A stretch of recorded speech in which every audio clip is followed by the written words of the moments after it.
Hello everyone, it's Fred again from Notes of a Nomad, no number 244. Well, in the past week or so, I've been back on my friend's boat, the Sea Holly. Ken has been generous as often saying, "Oh, if you want to stay on the boat, you can."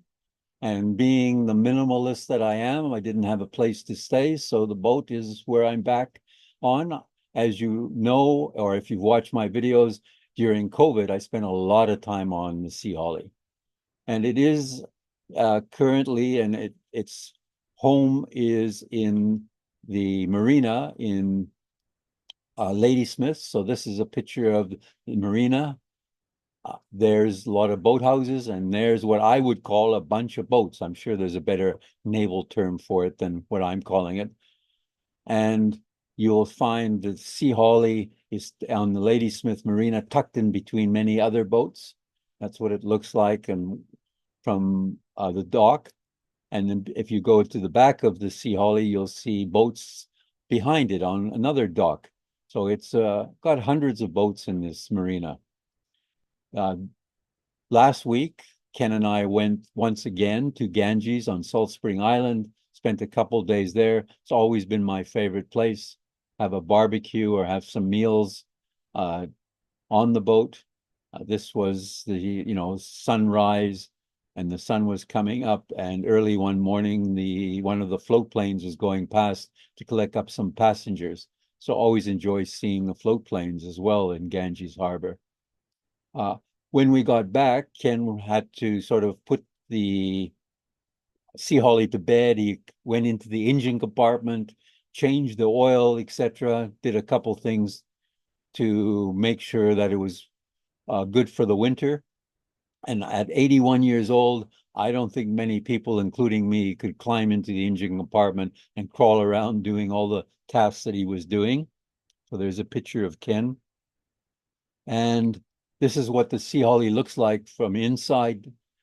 There you'll find the kitchen on the one side, the stove and the refrigerator.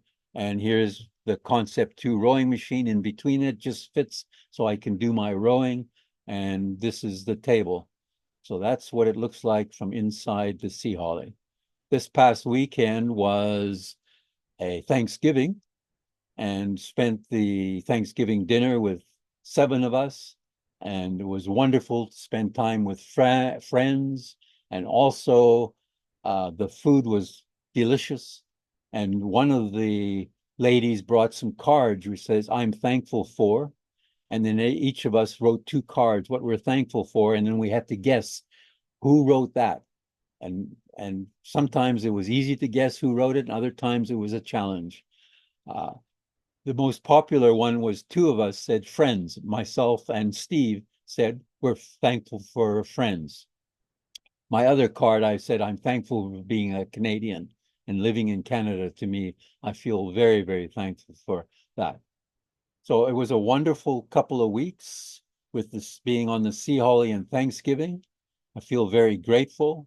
And as a minimalist, I don't have a permanent place to stay. So I thank Ken for allowing me to be on the Sea Holly until I leave for uh, Australia in the middle of November. So a few more weeks, about 4 weeks, and I'll be off on my way to Melbourne, Australia.